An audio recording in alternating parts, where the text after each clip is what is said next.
Waramutse neza nshuti munywanyi w'ibiganiro byacu aho uherereye hose hirya no hino ku isi turakwifuriza kugira uwa Mungu mwiza canke icyumweru ciza ku bantu bazindukiye mu misa canke mu yandi matorero agiye atandukanye aho mubasha guhimbariza. Turabifuriza gukomeza kugira umunsi mwiza, ndabaramukije mwese kandi nabahaye ikaze mu makuru azindutse ariko aravugwa muri ico gitondo co kuwa Mungu ku itariki 18 kwezi k'umunani umwaka wa 2024 aho tugiye kurebera hamwe amakuru akomeye cyane azindutse havugwa. N'amakuru turaza kwibanda ku ngingo nkuru zikurikira. Turaza kugarukanga mu gihugu c'u Burundi, rero hakomeze kugenda havugwa ifungwa rya bamwe mu basirikare ndetse n'abapolisi bakomeye cyane nyuma y'uko mu minsi yashize bakomeje kugenda bavugwa ubwo batabwaga muri yombi bazira amafaranga yatanzwe nk'agashimwe ka Perezida wa Chad General Mohamed Idriss Deby, ariko kandi ayo mayira ashika ku 40,000 akaba yaraje guteza ikibazo gikomeye cyane mu nzego zijejwe umutekano nga mu gihugu cacu c'u Burundi. Bikomeje gutuma abantu benshi bafungwa, aho leta ubwayo yifuza yuko ayo mahera yoja mu banki nkuru ya leta, ariko abandi bakavuga yuko nyene ayo mafaranga agomba guhabwa abayagenewe nk'agashimwe uko katanzwe nyene n'uwo Perezida nyuma yo gushimira bamwe mu basirikare ndetse n'abapolisi n'amatsinda asanzwe akora ako kazi ko kurinda abategetsi bakomeye, abategetsi bakuru nga mu gihugu c'u Burundi, akaza kukabasigira nyene, ariko gushika none kugabana ko gashimwe bikaba byarabaye ikibazo. Ubu ngubu abenshi bakaba bakomeje kugenda abanshi bakaba bakomeje kugenda bafungwa cyangwa batabwa muri yombi nyene nk'uko amakuru dufise akomeje kugenda hatugera bivuga. Hari byinshi kandi byaje kuvugwa kuri bamwe mu bapolisi bakomeye ndetse n'abasirikare bari barahunze indwano zimaze imisi zirabera nga muri Kongo, ingwano zatumye umuhari wa M23 wongera kwigarurira ibice bigiye bitandukanye, ibyaje gutuma ibice byinshi bibasha gukomeza kwigarurirwa n'uwo muhari, maze abatari bake bakaza kugenda bahungira i Kampala mu gihugu ca Uganda, kuko amakuru dufise akomeza kugenda tugera bivuga. Nkuko rero ubuyobozi bwa Uganda icyo gihe bwaciye bubura bitangaza, bwavuze yuko bwakira abapolisi benshi ndetse bamwe bari bafite n'imbunda. Uyu munsi rero bamaze gutaha, hari byinshi baje kugenda batangaza ku migwaniro ubwabo biboneye y'umuhari M23, dore ko uyu muhari wa M23 wabashije gufata umupaka wa Ishasha, umupaka uza RDC ndetse n'igihugu ca Uganda, ubwabo babireba kuko aribo bari basanzwe bawurinze cyangwa se aribo bari basanzwe nyine bakomeje kugenda bawurinda, nk'uko amakuru akomeza kugenda adusumira. Ndetse gushika none rero nk'uko amakuru akomeza kugenda atugera bivuga, hari amakuru yamaze kugenda ashyirwa ahagaragara. Muraza kunyemerera kandi ngaruke nuko ne makuru akomeje kugenda avugwa nyuma y'intambara zikomeze kugenda zikomera cyane imbere mu gihugu cy'u Burusiya. Ubu noneho hari amakuru akomeje kugenda avuga yuko ingabo za Ukraine zikomeje kubabaza ingabo z'u Burusiya ndetse n'abaturage b'icyo gihugu nyuma y'iko ibitero bikomeye cyane bikomeje kugenda byumvikana muri ivyo bice, ndetse ibyo bitero bikaba bikomeje kugenda bikora akazi gakomeye cyane nyuma y'uko Perezida Vladimir Zelensky uyobora igihugu ca Ukraine avuze yuko yifuza gukora itandukanye, ndetse akaba ashaka kwemeza Perezida Vladimir Putin w'igihugu cy'u Burusiya yuko akwiye kwinjira muri gahunda z'ibiganiro byanze bikunze, ndetse akaba agomba kwinjira muri gahunda z'ibiganiro ku ruhande leta y'ico gihugu yoba yifuza. Ibi byose rero bikaba bikomeje kugenda bituma umuriro ukomeza kugenda waka, aho igihugu cy'u Burusiya cyamaze gutangaza neza yuko nyine imijyi ishika kuri 5 yose igiye gushigwa mu bihe bidasanzwe cyangwa se igiye gushyirwa mu kato, aho abaturage bagiye gutangura guhungishwa ku buryo bukomeye cyane, mu gihe iki gisirikare ca Ukraine gikomeje kugenda cyagura ubutaka ndetse gikomeje kugenda gifata ibice byinshi bigiye bitandukanye.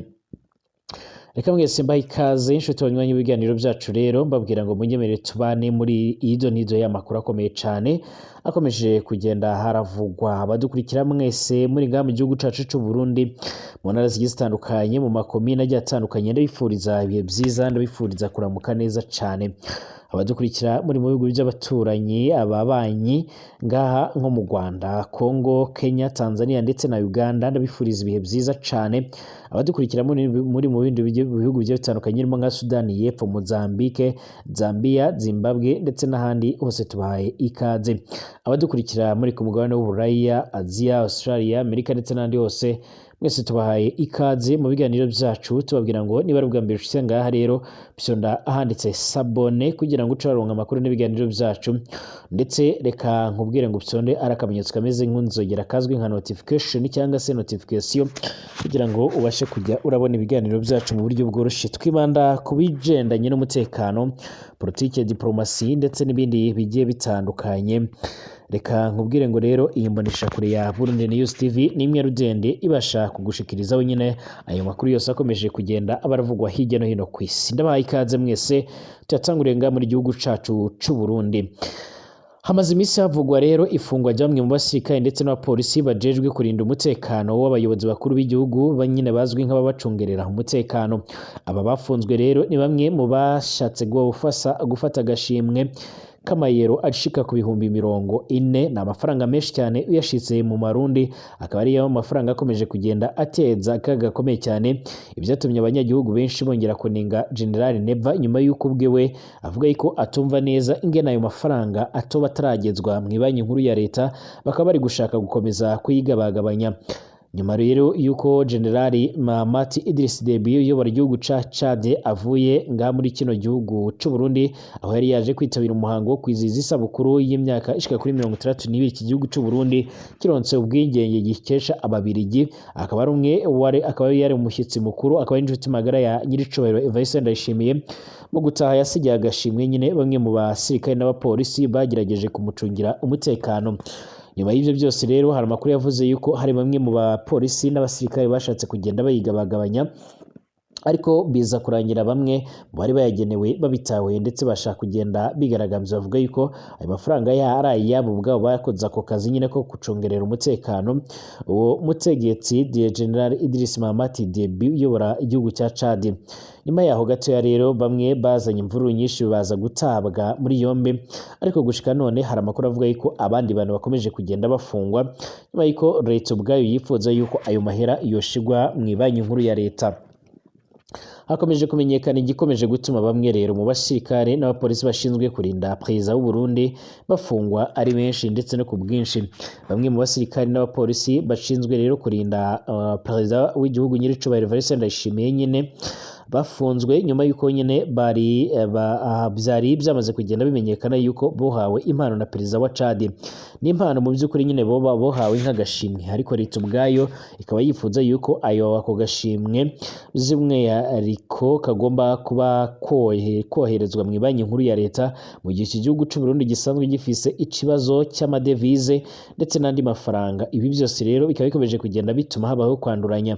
ariko kandi hakazamo n'ikindi kibazo gikomeye cyane gikomeje gutuma abantu bibaza aho inzego z'umutekano bwa mu gihugu c'u Burundi zikunze kurangwa no kwakira ibiturire ndetse n'ubundi busuma bugiye butandukanye. Mu bafunzwe havuzwemo rero Colonel Christian Nyabenda wo mu gipolisi c'u Burundi wari ushinzwe ibikorwa mu ishami rishinzwe gufasha abarinda abayobozi bakuru muri leta. Hakaba hari kandi abandi bapolisi babiri bo muri iri shami barimo umugore ndetse n'abandi bapolisi benshi cyane n'abasirikare barimo ba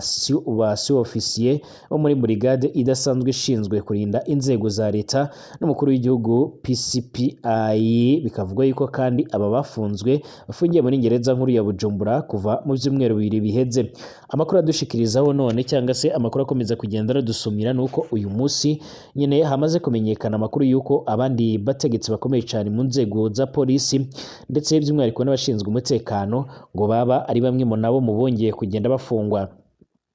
Bivugwa yuko rero General Prime Niyongabo ari wavuze yuko ayo mafaranga akwiye kubikwa ndetse by'umwihariko atakwiye no kuba yoshyirwa mu isanduku ya leta, nyuma yuko nyine ayo mafaranga ari agashimwe kari kagenewe nyine bamwe mu basirikare ndetse n'abapolisi bagerageje gucungerera umutekano abo ba president, cyane cyane uwo General Idriss Deby Mahamat uyobora Chad. Ibitarigeze bishimisha na gato ya General Neva wifuzaga yuko ayo mafaranga yoshyirwa mu banki nkuru y'igihugu.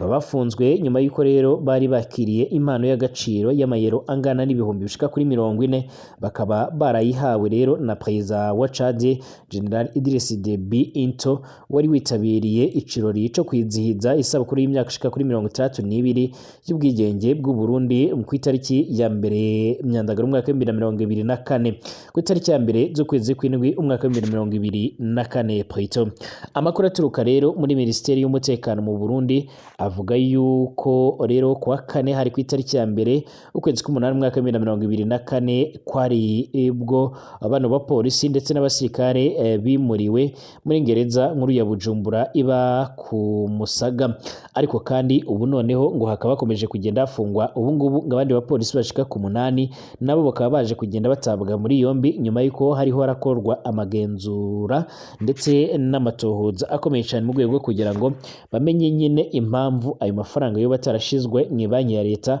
mu gihe abandi nabo bakomeje kugenda bashimangira yuko ayo mahera akwiye guhabwa abo yagenewe, mu gihe kandi General Neva usanzwe arongoye icyo gihugu byatumye ubwe rero ngo yihamagarira uyu mutegetsi amubaza aya mafaranga yoba yaratanze maze arayamubwira ngo maze uyu nawe yumva ayo mafaranga ari menshi abantu batayaronka cyangwa se batayahabwa gutyo gusa. Aya makuru kandi ava mu nzego zishinzwe umutekano mu gihugu cy'u Burundi akomeza avuga yuko iri tsinda ry'abasirikare ndetse n'abapolisi rifunzwe kubera ko ryemeye kwakira iyi mpano ya perezida wa Chad Idriss Deby Itno ubwo yasozaga uruzinduko yaraherutse kugirira ngaha mu gihugu cacu cy'u Burundi. Ikinyamakuru candikira mu Burundi ari nacyo rero nkomeza kugenda nkesha aya makuru cyagize kiti bakiriye amayero yashika ku 40 bivuye mu maboko ya perezida wa Chad General Idriss Deby. Iki kibazo rero cyagaragaye ubwo Colonel Nyabenda rero icyo gihe nawe yashakaga kwiharira ibihumbi bishika kuri 30 wenyine kugira ngo abagenzi biwe cyangwa se ekipi yindi isigaye ayigabanye ashika ku bihumbi 10 by'amayero. Ibi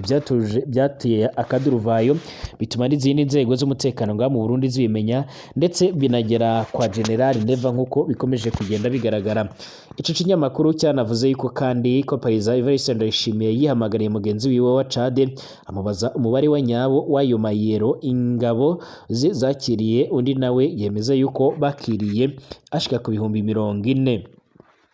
Umwe rero mu bahoze ari ba OPG b'u Burundi ubwo yaganiraga n'iciri itangazamakuru yabajije ibibazo ati numvishe ko abaregwa baba batarajyanye aya mayero muri banki nkuru y'u Burundi cyangwa se banki ya Repubulika y'u Burundi. Ati biratangaje, biragoye cyane kukumenya uko wofata iki caha, barashinzwa ruswa bazakurikiranwaho rero kunyereza umutungo mu gihe atari amafaranga ya leta. Buri wese ariko aribaza ico kibazo. Iyi ni imwe mu nkuru rero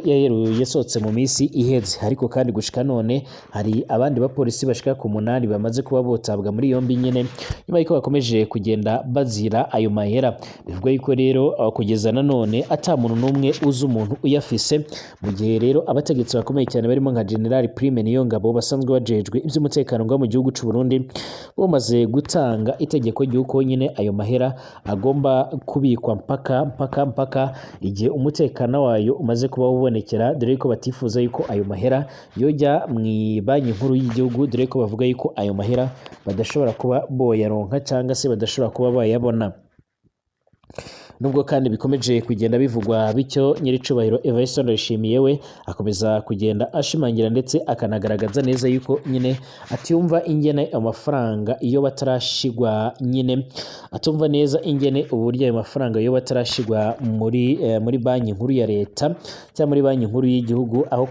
kugera none nyine bakomeje kugenda bayahishira. Bikaba bivugwa yuko rero abategetsi benshi ngaha muri kino gihugu bagomba kuzajya bahura n'ibibazo bigiye bitandukanye ndetse bashobora kuzajya barafungwa mu buryo bukomeye cyane. Ariko nanone nk'uko bikomeje kugenda bigaragara cyangwa se nk'uko bikomeje kugenda bitangazwa, bikaba bishobora kuzakomeza kugenda biba intandaro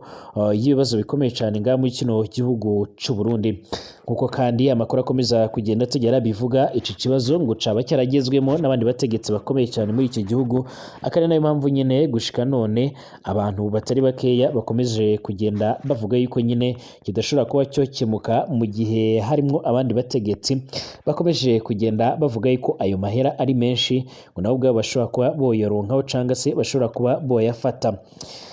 Kugeza aha none rero hari amakuru kandi akomeje kugenda avugwa nyuma y'uko bamwe mu bapolisi bari baragerageje guhungira mu gihugu ca Uganda bagarutse hano muri Repubulika Iharanira Intwaro Rusange ya Kongo, nk'uko bikomeje kugenda bigaragara rero cyangwa se nk'uko bikomeje kugenda bitangazwa.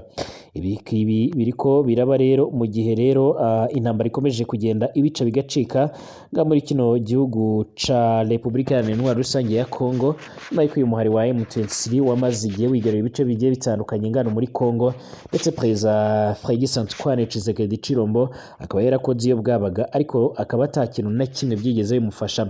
Havuzwe amakuru akomeye cyane yamwe mu bapolisi rero ba RDC bari barahungiye mu gihugu ca Uganda uko bakiwe ndetse n'uburyo bagarutse. Abapolisi bagera kuri 98 ba Repubulika Iharanira Intwaro Rusange ya Kongo bari barahunze ingwano muri Repubulika Iharanira Intwaro Rusange nyine, nibo baje kugenda bacyugwa mu gihugu cabo kuri wa 16 z'ukwezi k'umunani mwaka 2024. Abacyuwe b'abapolisi rero bari bahamwe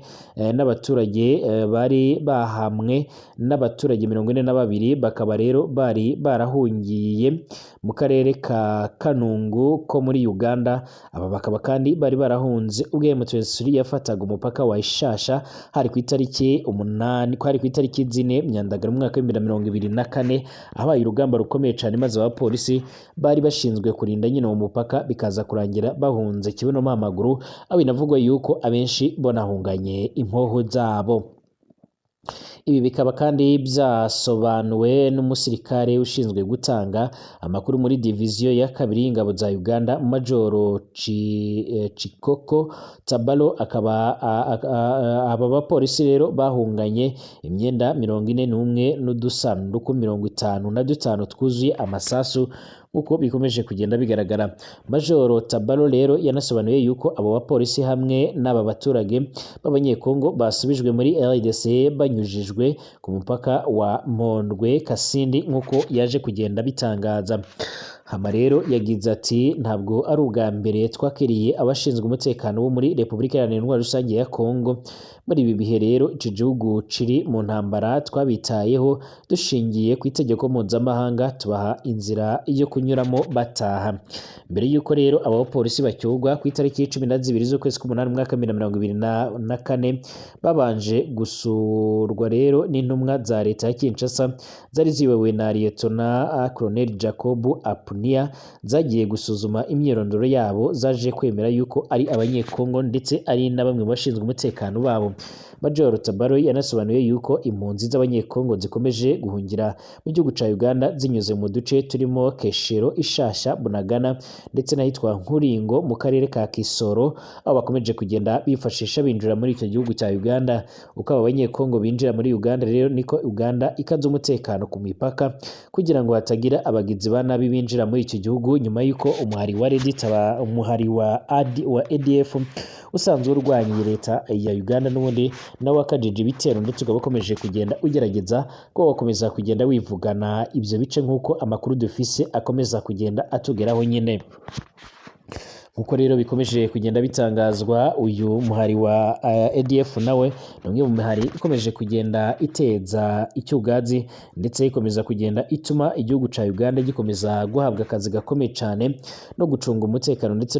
no kugenzura umwe ku umwe mu bantu baba bashaka kwinjira muri icyo gihugu. Nyuma y'uko rero uyu muhari by'umwihariko mu kwezi guheze kwa karindwi kwageze mu itariki 7 ndetse n'8 abashika ku 180 bamaze kwicwa n'uyu muhari. Uyu muhari usanzwe ukorera rero mu ntara zigiye zitandukanye, cyane cyane mu ntara ya Kivu y'Amajyaruguru, aho ukunze kugaba ibitero. Nyamara leta ya Uganda yashyizeho amasezerano akomeye cyane ndetse yohereza n'abasirikare bakomeye cyane mu bikorwa byo kurinda ndetse no gufasha leta ya Kongo guhiga abagwanyi, ariko byose birasa naho ata kintu na kimwe byigeze bihindura ku bukana bw'uyu muhari. Naho rero amakuru akomeje kugenda ava mu ngwano zibera muri iki gihugu cy'Uburusiya, biravuga yuko noneho igisirikare cya Ukraine cyababaje bikomeye cyane ubutegetsi bw'Uburusiya bwa Moscow buyobowe na Perezida Vladimir Putin. Aya makuru avuga yuko ingabo za Ukraine ko zasenye iteme ry'ingenzi ryo ku ruzi rwa Seima mu Burusiya, mu gihe kandi n'ubundi mu gihe n'ibitero bitoroshe ubu butegetsi bwa Vladimir Putin w'iki gihugu cy'Uburusiya bukaba bukomeje kugenda bugogwa no gusubiza inyuma aba bakomando ndetse n'abasirikare bakomeye cyane bamaze kurya karungu ndetse bamaze kugenda bigarurira ubutaka bukomeye cyane muri iki gihugu c'Uburusiya, aho bamaze kugenda banashingura amabendera y'icyo gihugu. Ubu nyine bakaba baratanguye kugenda bashinga amabendera y'igihugu ca Ukraine. Perezida Zelensky yanavuze yuko hagiye gutangura koherezwa imfashanyo ku banyagihugu b'Abarusiya bamaze kugenda bagoterwa mu bice byamaze kugenda byigarirwa n'iki gihugu cyangwa n'iki gisirikare cya Ukraine. Abategetsi bo mu Burusiya babwiye bimwe rero mu bitangazamakuru bikomeye cyane byo muri iki gihugu ndetse no hanze birimo nka AFP, Reuters, Al Jazeera, France 24 ndetse na CBC News, CNN ndetse n'ibindi bigiye bitandukanye ko operasiyo y'ingabo za Ukraine yatumye tumwe rero mu turere tw'igihugu cabo turi gutinywa kugendwamo, ahanini ngo uduce twegereye umujyi wa Gluskov, uduce nyine dusanzwe twegerana n'ibice ingabo za Ukraine zamaze kugenda zigarurira. Iryo teme ryasenywe ryakoreshwaga rero n'Uburusiya mu kugeza ibikoresho ku basirikare babwo, ndetse ngo isenywa ryaryo rero rishobora kubangamira ibikorwa bikomeye cyane ndetse n'ingabo z'Abarusiya ku buryo bishobora kugorana mu rwego rwo kugira ngo bongeye kuba bo kwakira ibikoresho byabo. Perezida wa Ukraine Volodymyr Zelensky yavuze yuko ingabo zabo ziri kongererwa imbaraga rero zikomeye cyane zihereye mu bice bya Kursk, aho ziheruka gufata muri aka gace k'Uburusiya. Yanavuze ko kandi ku butaka ingabo ze zigaruriye mu Burusiya ari ikigega cy'ingurane, yumvikanisha ko rero bushobora guhererekanywa n'Uburusiya nabwo rero bugatanga uturere twigaruriwe twa Ukraine. Iki gitero cya Ukraine rero gitunguranye cyambukiranya imipaka cyatumye abantu bashika kuri 1,200,000 bahunga bajya ahatekanye, abandi bakaba bakomeje kugenda bagwa muri ibi bice, aho Ukraine ivuga ko igiye gutangura kubazanira ibifungurwa ndetse n'ibindi bishobora kugenda bibafasha. Byakomeje gutuma Moscow ikomeza gukoresha inama zigiye zitandukanye zinakomeye, ariko mu gihe Ukraine ivuga ko rero ikomeje gufata ubutaka, yakomeje kuvuga ko kandi itifuza kwigarurira ubutaka bw'igihugu cy'Uburusiya. Umwe rero mu bategetsi ba Ukraine yavuze ko intego bashaka kugeraho ari uko iki gitero bagabye mu Burusiya ari uko nyine badashaka gufata ubutaka, ahubwo bashaka ko iki gihugu cy'Uburusiya gishobora kuba cyo kwinjira mu biganiro. Hari bamwe babona yuko rero iyi ngiyi ari intambwe nziza cyane ishobora kuzatuma Perezida Zelensky rero abasha kuba yobona amahirwe y'ibiganiro, ndetse ibiganiro biri ku ruhande rwe yifuza. Ariko kandi abandi bakavuga yuko uko byagenda kose Perezida Vladimir Putin ari umwe mu bategetsi bari kuri isi batajya kuva ku bintu, aho bishobora gutangura kugira izindi ngaruka zikomeye cyane. Amakuru dufise rero akomeje kugenda adusumira nuko Ukraine yamaze kwisiga insenda, aho abakomando bayo bakomeje kugenda bavuga yuko nyine ngo biteguye gukomeza kwambuka bagafata ibindi bice bigiye bitandukanye. Ibi biriko biraba kandi mu gihe amakuru dufise n'ubundi Leta Zunze Ubumwe za Amerika biciye muri perezida w'icyo gihugu Joe Biden ngo yaba afise gahunda yo gutangura kohereza ibindi bikoresho bikomeye cyane harimo n'intwaro zirasakure, ariko kandi bakaba banafise impungenge zamwe mu basoda n'abasirikare bashobora kuba bozifashisha mu gihe abandi bari baratojwe guhera mu mwaka w'2014 na Leta Zunze Ubumwe za Amerika ngo baba baramaze kugenda bapfa, ibyatumye abanyagihugu benshi muri Ukraine batinya gukomeza kwinjira mu gisirikare. Ndabashimiye mwese kuko mubana nanjye makuru n'ibiganiro byacu mategura ndetse nkanabagezaho, twongere gusura amasaha ari imbere, mukomeze kugenda mumererwa neza.